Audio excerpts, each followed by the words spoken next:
Okay, hi there. Well,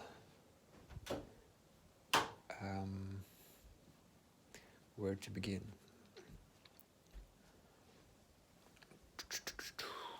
Well,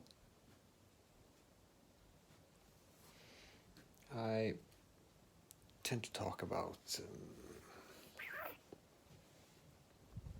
some quite personal stuff sometimes, and sometimes broader topics about the world and so forth. Um, yeah, what's on my mind right now is something in between, and in some way a connecting piece. And that is, I usually bring up um, what you should do on your day, or basically appreciate the importance of what you do on your day. And I also think a lot about societal issues and the world at large. And that's a thesis that I push in one of the Medium articles that I'm trying to write. And I continued on it yesterday, and I realized that it's what really had been a month since I wrote on it last time, and I really appreciated what I actually had written there, and I continued on it. And it's basically that theme, or it's a part of it, the connection between what you actually do on your day and how that relates to the wider world. And in a sense, it is, well, we all have influence in our lives in different degree and in different ways. And I think the most moral thing to do is really to increase your positive influence as much as possible. And hopefully you could be happy along the way. You have to some degree, you have to optimize for that too. Well, arguably it really depends on who you are, how much you should optimize for your own happiness and so forth. But optimizing for doing positive influence in the world, I think that's really what motivates me on many levels.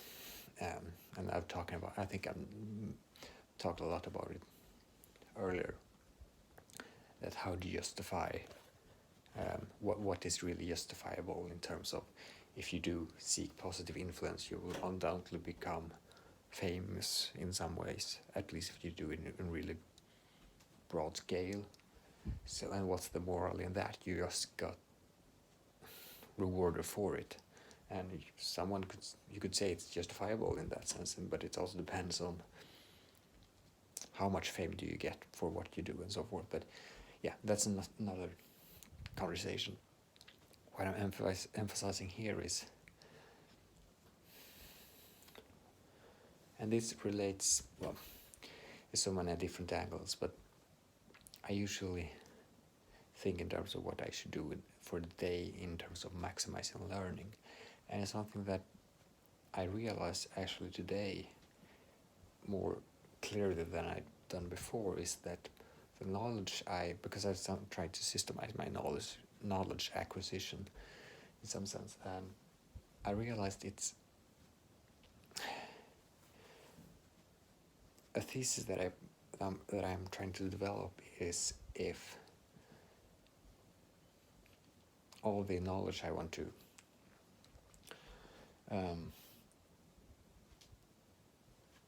understand and also connect, the best way of doing that, because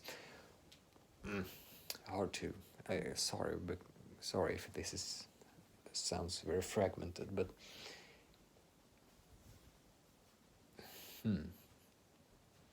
the danger with learning is that you learn isolated bits of matter or facts without getting the whole picture. You can just, and it's good with knowledge, but it's also good with insight. It goes together. And because when I've been repeating my knowledge acquisition, which I yeah, I don't remember exactly how I described it earlier, but I've experimented with writing things down and just repeating it like in sequential, like, and I'm also thinking about how much is just enough to read what you have written before, or what you repeat to knowledge, or how much must you retrospect it, bring it up to mind without reading it, because that's really crucial for comprehension and so forth. And that's why I try, because I tend to write down quite much that I want to remember, but at least it becomes very much after a while, and I don't really have time to. Well, it's hard to know how you repeat, because it's so many isolated bits that it just systematically is impossible for me to, like, okay, if I'm going to repeat one piece of knowledge that I acquired for 1 month ago, which is one of the sequences, like 1 day ago, 3 days ago, 1 week ago, and 1 month ago, and then it's 3 months and 6 months and so forth.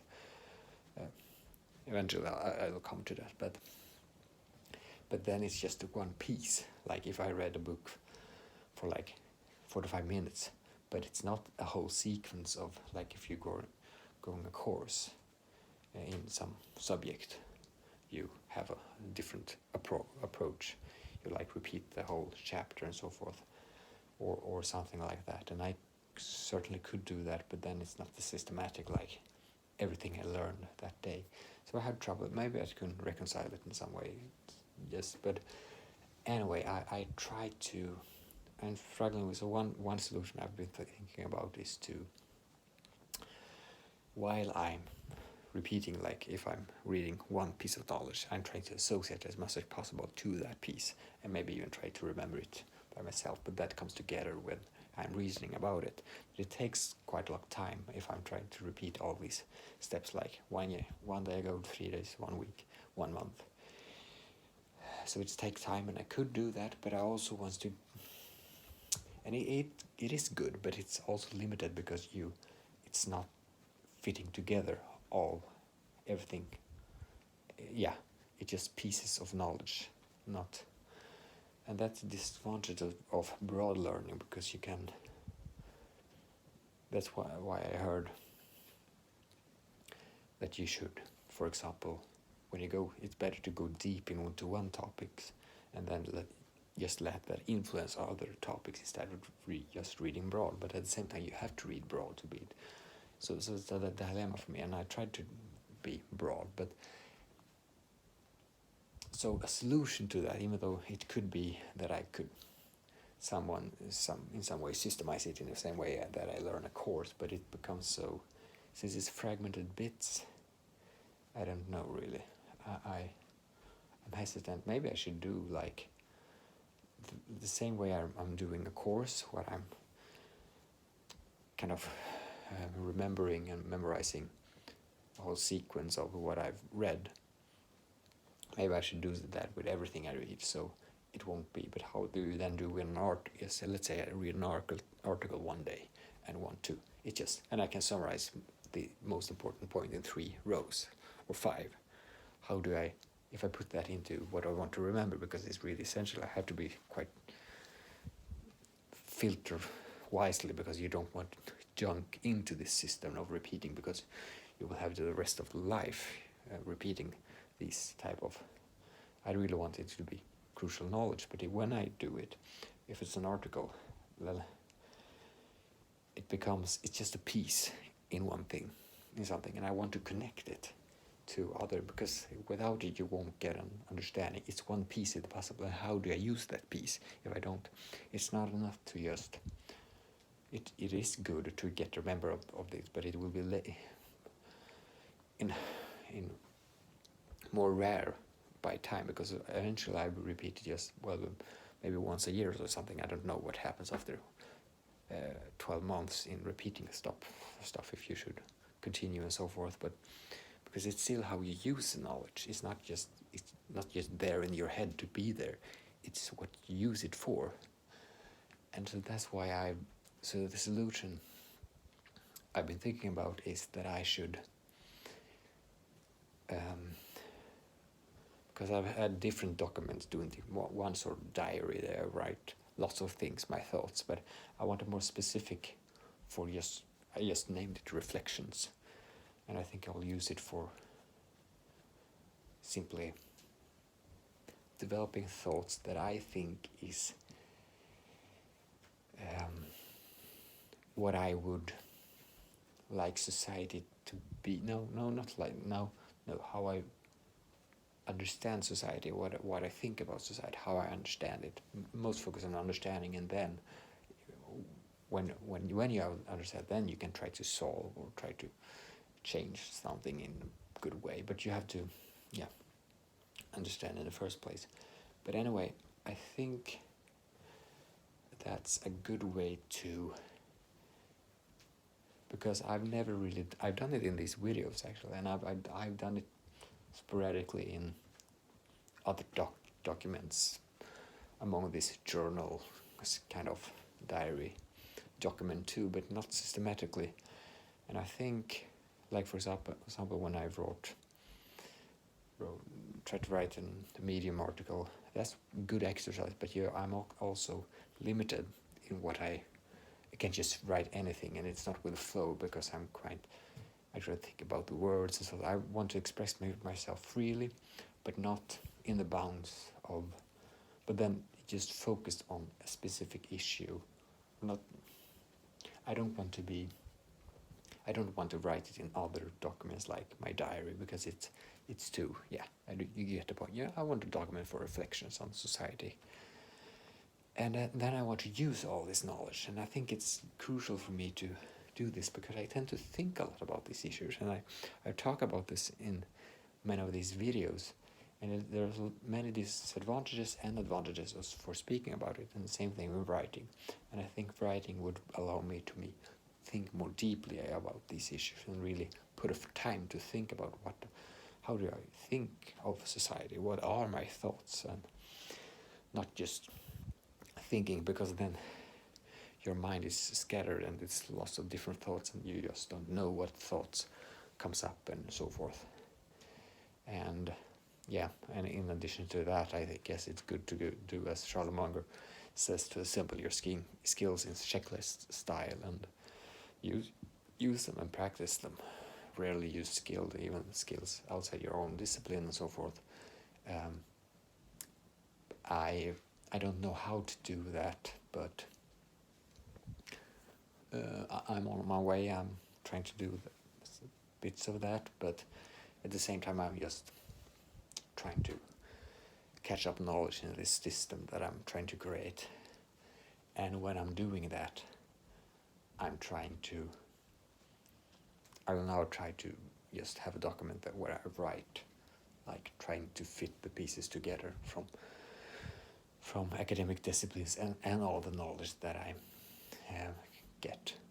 One thought that I've experimented with today, and thought that maybe I should write, because when I contemplate something from what I've been repeating, I try to think about, as I said, every piece that I'm repeating.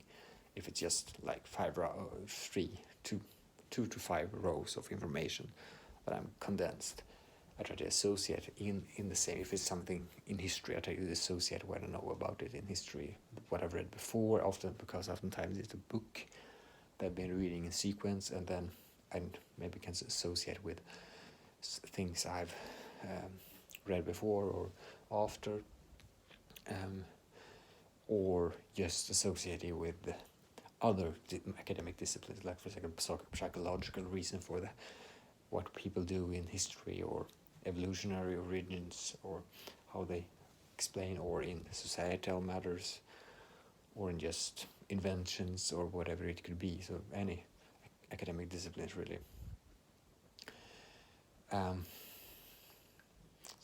And I'm thinking if I should do something like have 30 minutes of reflections on trying to connect all the things I repeated that day, to try to connect all of them, so that try to connect them so that how, because I've been struck by something, and that is that it's quite often when I am, it's quite cold, it's quite often when I just think about something, I think about I just take two different subjects that's seemingly unrelated, and then if you try to think about how they intersect, or how, if they are applicable to one another, or if they, and oftentimes there is a connection, and it can be quite, I don't say this always happens, but, and I don't really do it systematically, although I start to do it some bit more, but if you think about something, and just take like psychology, almost always applies to whatever reason, whatever thing you're thinking about. Psychology is always there in every action that people take, really. And the same thing as history, for example. It's like everything that happens now in society is a reflection in some way of, it's, you could say it's trends that come and go in society, but it also, well, it really profound how many insight you can get to just connecting really different pieces of knowledge that are on the first look very non-similar, but they intersect. And that's one of the most pressing, most pushed on, most emphasized by Charlie Munger, really. And it goes to Whitehead. I think I mentioned him, a philosopher and mathematician, really insightful person, even though it's hard to know if his philosophy is accurate in some sense, but he's really much for this connecting pieces of knowledge and not going deep into something and explore, like if, for example, you can, from the perspective of history, you can explore any other topic, really, and or from the topic of physics, you can explore any other topic. So, that's one way of putting it. Oops, I'm just going to, whoops, I crushed my glasses almost.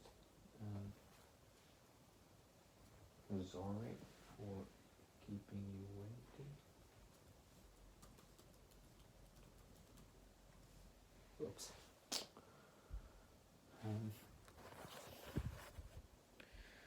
So, yeah, so Whitehead said that, but where were I?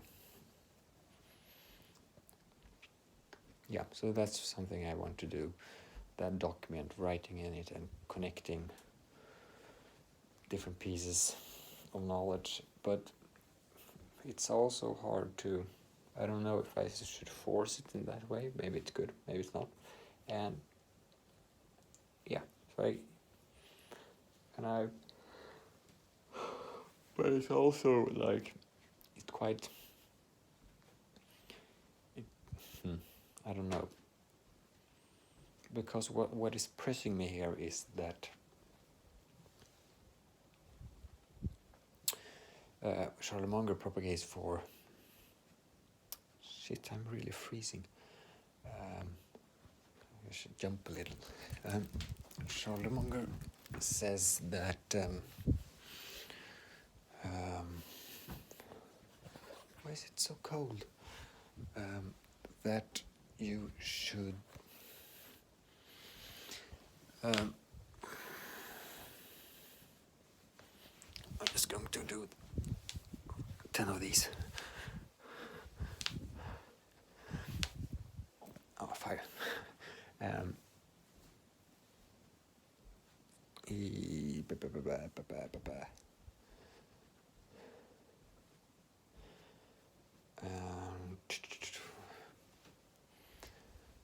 Where were I?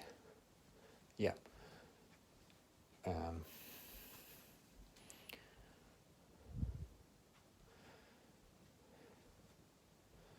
Because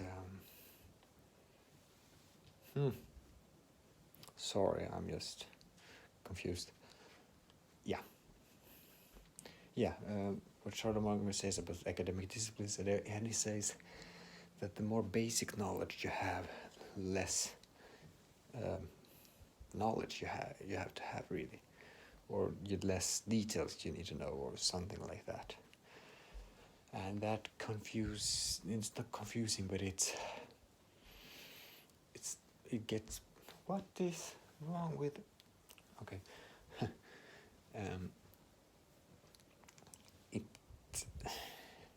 It makes me doubt that all that I'm learning is fruitful, and if it's really making an impact in my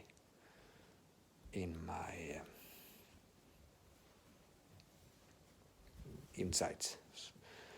And I try to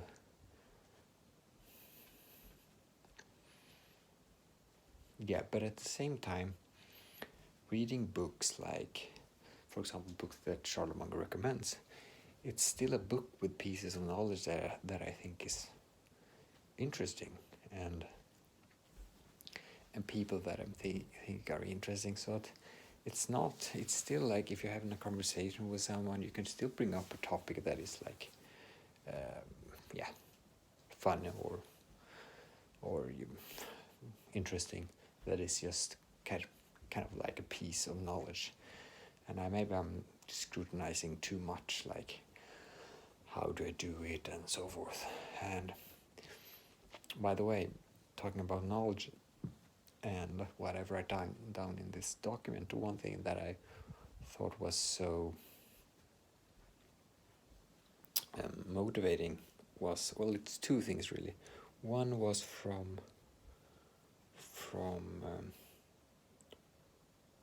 one is from Schillmonger, the other one, what was the other one? Oh, it's from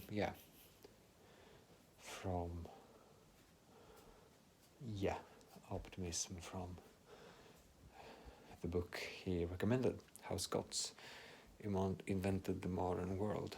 But anyway, he says, Schillmonger in one, said that he thinks if he has to choose, he thinks that passion is more important than pure brain power. And they both agree on that, even though really high IQ people can be under terrible influence of cognitive biases. And Warren Buffett, his business partner, is known for saying, well, he's not known for it, but he's famous for saying that if you want to be good at investing, you can sell what's above 130 IQ. The rest you can sell above 130, really. So that's what you need for it. Maybe that's not true in mathematics and so forth. But anyway, Munger says that he thinks passion is more important than pure brain power. And the question is rationality now? Is passion more important than rationality? I don't think he would say that, but he says that passion is more important than brain power, at least if you want to have an influence. And because passion is really, you won't get knowledge in something without passion, and I think it's accurate in that. And there is a danger in, even though it's really good to analyze things really deeply, like what I'm trying to do, and I'm not trying to devaluate, that's a word. I don't want to devalue. I don't want to put low value on that compared to passion necessarily, but it's still really important to have a passion and know why you're doing something. And okay, 10 more.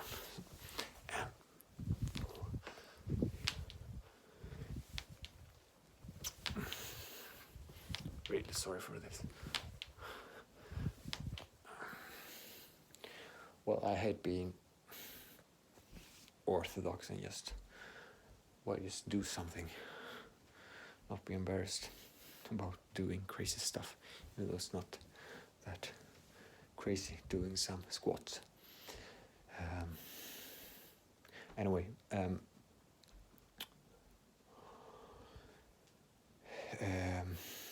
So yeah, passion is really important to get the fuel, I think. And one argument against, for example, doing this video or doing just writing stuff or thinking, well, it's only thinking, or because I always tend to do really broad perspective on things, how do you learn and so forth. And one argument could be that you're overanalyzing, and that haunts me a little, because he says that also that Charlie Munger, that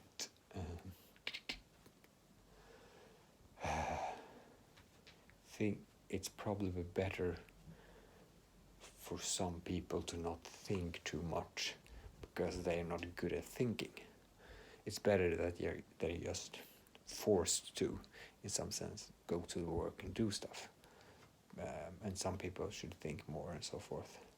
And I have a difficulty in understanding how good I as a thinker, and I tend to, and it goes back to, I won't go through it again, but self-knowledge and how good do you think you are, really. And that's hard to pin down, like self-knowledge, and get to know yourself, and really how good you are and bad you are, strengths, weaknesses, and so forth. But you have to understand it in order to understand what you should put your time on. And that's what you need in order to understand how much time you should analyze stuff and when you're not analyzing relevant things. Like, for example, I'm not convinced that what I've been talking about here in this video is valuable. I think it is. I tend to think that it is. And I'm thinking about learning, but one argument could be go just read instead. It's not, because so it's that meta perspective is I think really important. But at the same time, I'm struck by how much I'm in, hesitate to say doubt, but yeah, in some ways I'm doubting that I'm learning in a good way, and I'm just thinking about how to think that I'm finally just thinking, what if I had, for example, read 14 hours a day and not trying to write down or repeat things. And because there's so much time, and it also goes back to, should you rest and should you be free with your mind, because sometimes it's good to just have spare time so that ideas can pop up and and sometimes maybe it's good to do something new, some new environment, trigger new different thoughts and so forth. So it's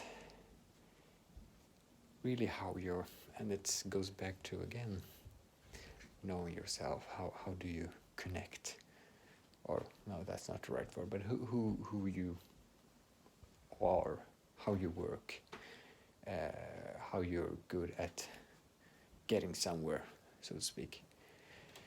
And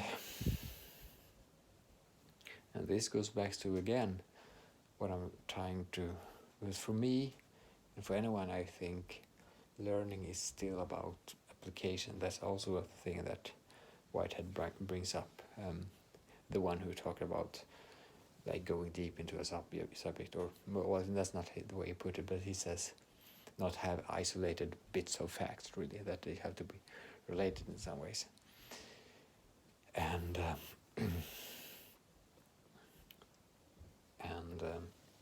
yeah, but his other point is that you should really appreciate the present, because that's the only thing you have. So kind of a meditative, almost like Asiatic approach, like Buddha and so forth, meditative approach, that you should appreciate the present, in the sense that that's the only thing you have control over, really. It's not the future, not the past. Well, you have control of the future in some sense, but it's not what's about right now. And right now is really, because that's one other of his thesis, that knowledge should be useful, not just something you learn. And that's the point when I'm talking about reflections, because something I'm not coming to yet, but when I'm writing these reflections and so forth, what I think the aim is really what I want to do so for society, or what I want to. But in order to want something, you have to something to say, and to have something to say, you have to understand things. And in some sense, when I'm writing these articles on Medium, I tend to think that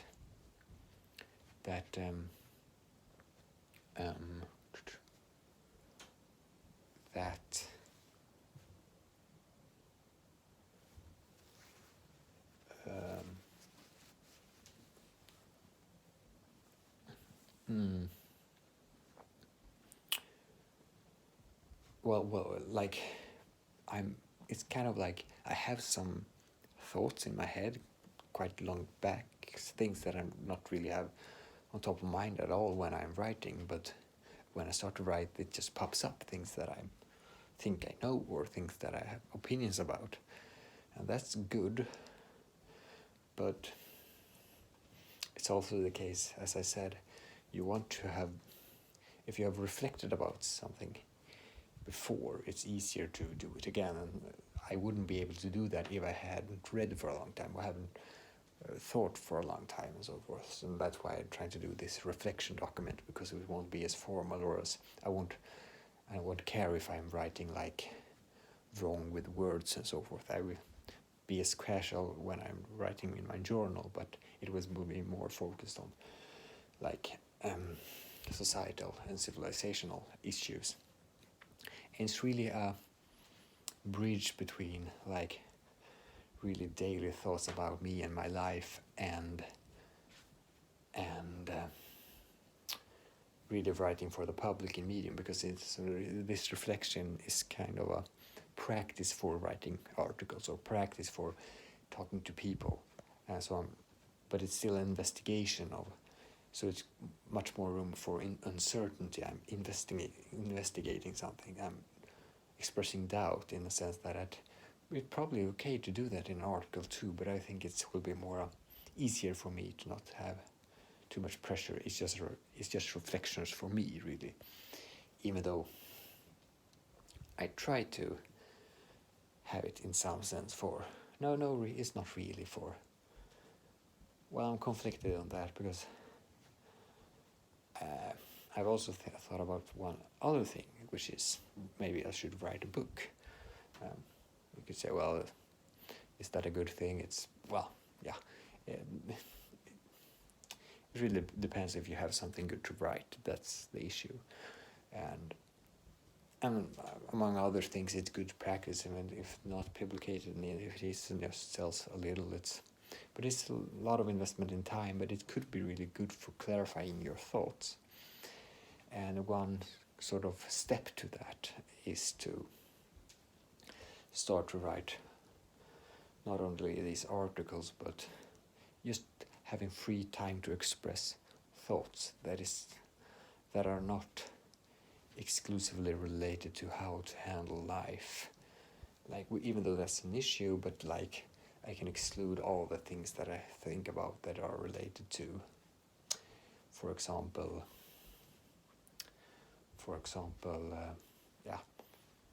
diet and food and exercise and so forth. And it's kind of like, because one thing that it's really profoundly important for me, I said that meditation gives you the ability to choose between thoughts, and it's really like you can take a step back. Is this a relevant thought? But it also makes you hesitant.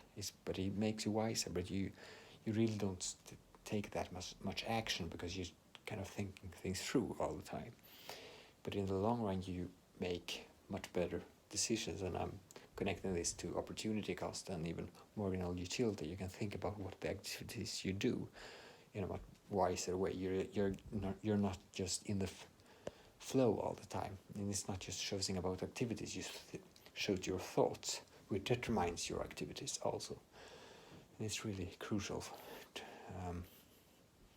But sometimes if you're always thinking about what should I think or what should I do, well, that's a good thing. But if you want to, it's like one of the things that they say is good for studying, to, like for an exam or something. It's not. It's like if you really dedicate one piece of time, it's probably better to say, if you just sit with your computer and you're not, you say, okay, I will study, and if I want to, I will do something else. They say that, well, and I will do it in 1 hour. It's probably better to like do maybe 20 minutes just saying, I will only do studies.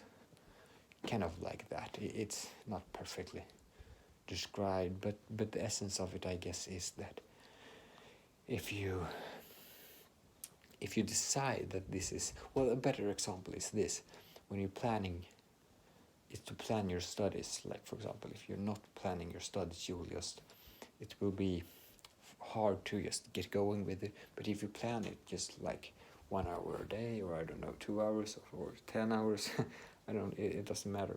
It's like if you have decided this is time for doing this, you, first of all, you will do it. The second thing is that you will have, when you're doing it, you have already justified this is the right thing to do, and you won't have the doubt that you're doing the right activity. Because that's the only downside really of being, I hesitate to say wise or smart, but I'm not saying that I am, but really I am. No, I'm just kidding. But meditation gives you, and just contemplating things, it gives you leverage in your ability to evaluate good and distinguish between good and bad thoughts, good and bad, but above that, constructive thoughts and constructive and so forth activities. And so one thing there is to be able to say, okay, this time I will do this, I will study this, and you can just put that aside, or you can just know that now you're focused on that. And I'm not exactly sure how I got into this right now, but I know I thought about reflections, this document, like one thing that I'm doing in that way. And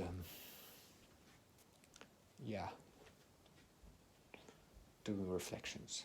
One other thing I think is, like, for example, what's happening with my computer? I thought it was more.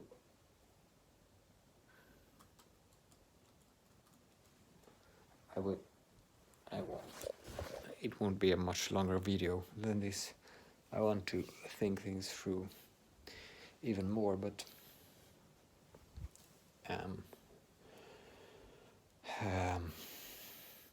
that more what I think it's also good, like, for example, these videos, sometimes it could be good to not only doing sporadic, maybe I'm over analyzing, but it could be good, like, for example, because I feel like some of these videos are, I want not only reflecting on like I'm doing now, I'm not necessarily practicing in how I am perceived, how I express myself. I'm just mostly focused on the analyzing aspects of it. And one part of being a good speaker and being someone who can express themselves well is, well, the basic thing, which is really a good thing that I'm doing. I'm not criticizing necessarily. Well, as any achievement, you never start out with achieving it. Like, for example, what you can say the best thing would have been to not only speak as I'm doing now, but that's not essential really to, well, that's one, but my point being is that I think this is it's one number in amount of videos that I've been recording, and the truth of the matter is that they could have been better. These videos, they could have been, I could have systematically done it better, but And that's the crucial part in, and I'm not feeling, my older self would probably be struck by that, and even I can feel like, oh, I'm saying that I'm not good enough in doing these videos. But the thing is, and this is really crucial, and this is just an idea that pops out in my head. I've had it before, but not in this relation. But anything you do, you start out by not doing it perfectly. It's like the essence of learning is that you start out doing something in a flawed way. Like everything you start out doing will be flawed. So detecting a flaw is an indication of learning, really. It's not to say that you should do things in a bad way, but it means that noticing a flaw or something that is bad is actually a good thing. It's actually a good thing, and that's quite amazing that I am seeing something that could be better about these videos is an indication that I had taken a step into something that I wasn't perfect at, and are going to develop. And it's not about public speaking. It's also that I can see that I'm starting to doing something. This it's not only it's not just how I speak and so forth. It's also about the practice in this what I'm doing, but it's also how I systematically addressed it.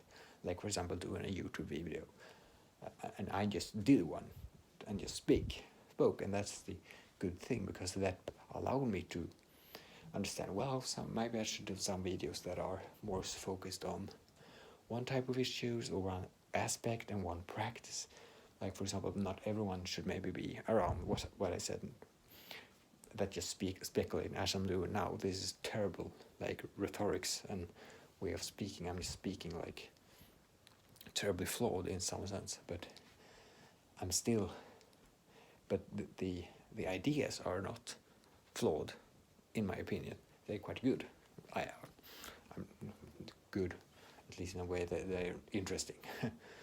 I won't say that they're good. I'm not the one to judge that, but they could be bad. Who knows? And I'm happy to know if they are, because, well, that goes back to learning, right? Detecting flaws and getting other people help you detect your own flaws. For example, like in your ideas. But yeah, so what I want to do that I could do even better, I think, is, and again, I have to repeat it for myself, that I'm not criticizing this activity. It's really something that is awesomely good. It doesn't really matter if I like, the worst thing I could do is stop doing these videos just because I notice some flaws in my way of speaking or in my way of approaching this how I express myself and so forth. Because detecting, as I said, it's sorry to repeat and harping on this, but it's so crucial to take an adversity to constructive betterment of yourself. And as I said, so the worst thing I could do in this is to stop doing it because I'm so convinced it's a good activity. It's not, I just have to make a mental note for myself, because I've made a major decision previously not continuing Stockholm School of Economics, Handelshögskolan, Handels is called in Sweden. And one could say because that was something that I'm not really comfortable with. It's good in education. Some people are interesting there, and so forth. But it was and at some point I felt guilty for not doing that and so forth.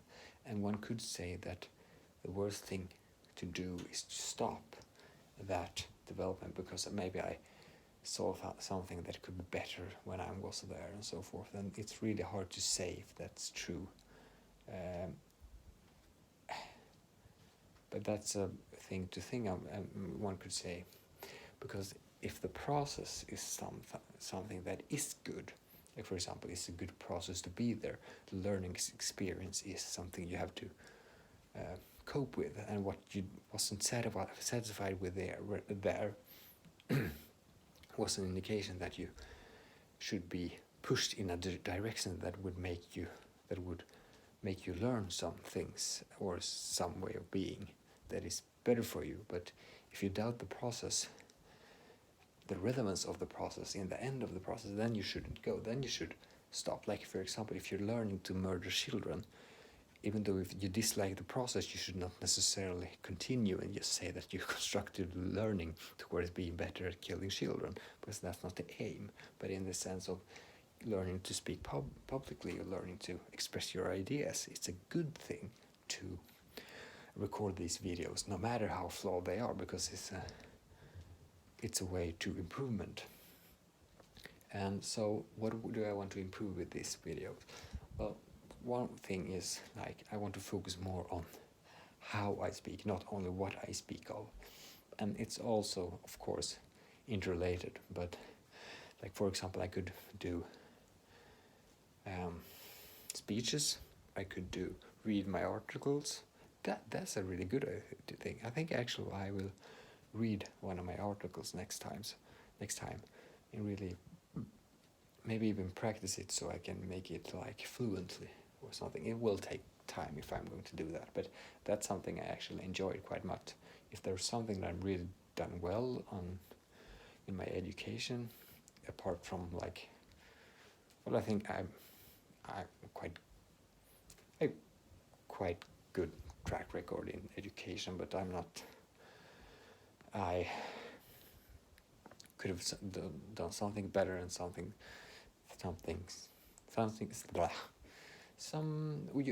one always have weaknesses, so to speak. Not to say that I was terrible in something, but everyone has weaknesses, but one of my good things, apart from math and so forth, was actual public speaking. And I don't know what your impression is of me right now, but I'm curious, maybe you're really surprised to hear that, because it sounds really disorganized what I'm talking about. And maybe it's because I don't know how people perceive my analysis and so forth, but I think I got a good impression of how I maybe analyze things, and it was interesting, I think, to hear my speeches. But even above that, it was actually so simple that I had practiced them. That was so simple. Because I'm, as most people, not terrified, but I was not comfortable with it, going up and speaking. So I was quite diligent, wanted good grades. It was hand in hand with just practicing that speech a lot. And then it means just standing there and practice. It's not that complicated. You just stand there and practice your speech many times, and you do it aloud.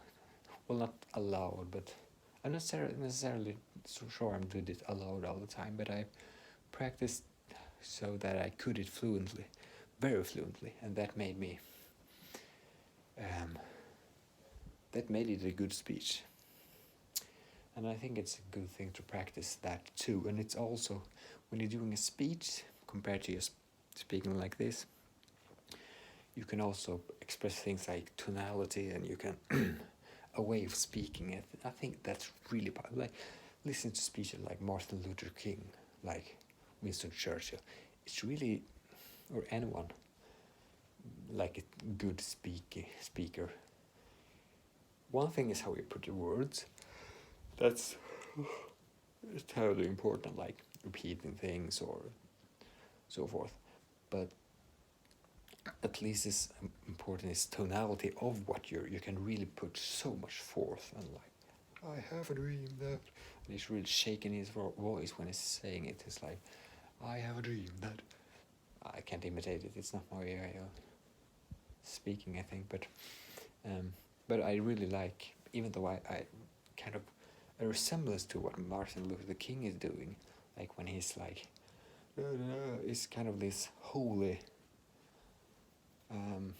I actually, now when I think about it, I'm making a connection to when you hear like in movies or even in like if you've been to church, and in movies when they do like church related, or even if you have a if you're religious and been to church or mosque or anything, when they're doing this kind of, they're different in different religions, but they're expressing like religious songs, or I don't know what the word is for it, but sort of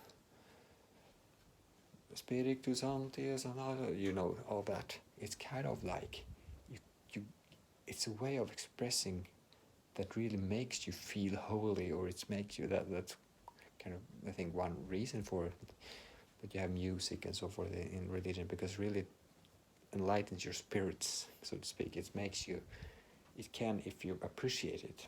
The same thing with this, I don't remember the name for it, but when they are in Islam, when they're expressing the, like, shouting out that they should pray, some people think it's terrible, and some people think it's among the most profound things that I heard, even though they may be like Ubisons, or some admit it, right? And I tend to just about that, I tend to resonate with them, that I have learned to appreciate it.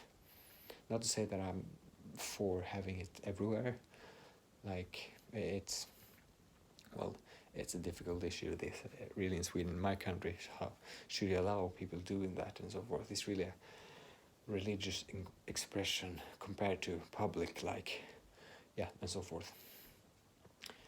And but yeah, so yes, how you use your voice, that's my point. It's really important. It's so much more than just music is one thing, and that's incredibly important. But I think I am actually quite good at music, to be honest. I'm not good, but I'm have a musical spirit. I'm really embarrassed to say that I'm just bragging here in this video, saying, "Oh, I have good grades and I'm good at music. I have high ambitions and I want to do things." I'm sorry for really expressing in those ways. I'm actually not as. It's some way of for me to really, because to be honest, despite these things, I often in my mind are doubting my abilities and thinking that I'm quite not as good. And it's why the reason I bring these things up is, well, I try to compensate in some things. I try to, because you boost your ambition in some sense also, and that's actually a thing that I never concluded on about Charlotte Munger saying that passion is more important than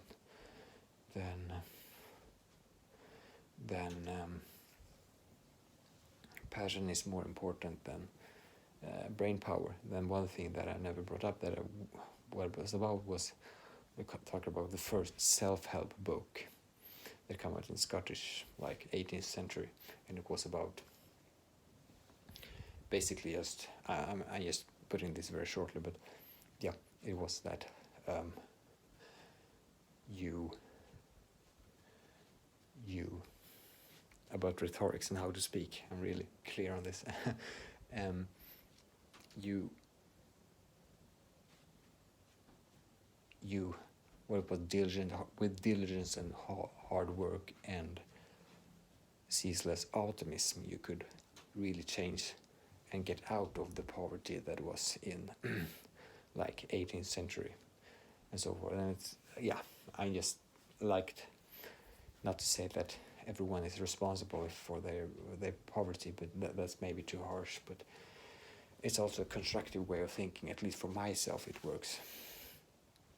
I think to think that I'm responsible for the situation I'm in, and so it was about optimism, and I connected that to Charlotte Munger about having passion and not only rational analysis, and I never got into that. I would have liked to, but I'm thinking about just pushing myself more in having more passion in what I'm doing.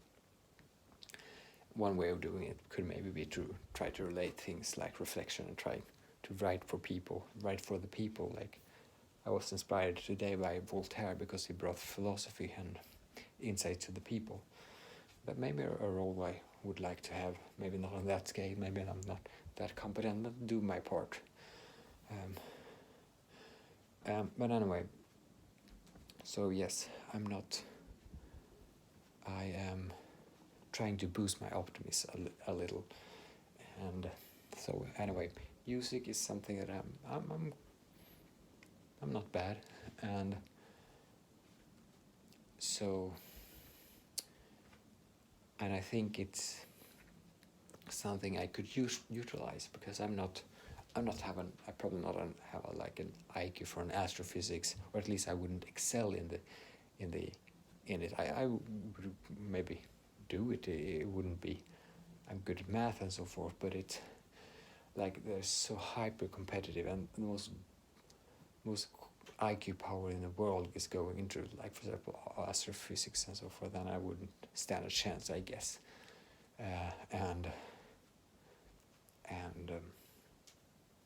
And music, yeah, well, maybe but my thing is really that I maybe could connect, because I think it's not too wrong to make a connection between music and expressing yourself in your voice and so forth, and being able to speak. It's not to say that you, in order to be a good speaker, you have to be good at music, but I think that there is something there that it could be, maybe, I don't know. But yeah, speeches and practice. So that's one thing I could do in doing these videos, training speeches and not just talking informally, even though I could do that, but I could also like decide more specifically, now I'm going to talk about this, and doing like informal stuff. But I want to modify the informal stuff, not just speaking. Now I'm just for convenience or because it's a good thing to just have the habit of starting videos all the time. And I think it's, as I said, it's better to, if I'm not have a plan, I shouldn't be worried that I'm not having a plan and doing these. The most important is still continuing to do videos, because I really think that I'm doing improvements in how I express myself. I really get better at it, I think. So, but yeah, still, maybe have, well, this is what I'm going to talk about, and this is my point, and so forth, and the other thing, more formal ones, maybe speeches or some other practice. Anyway, I think I'm going to end now, and see you next time. Goodbye.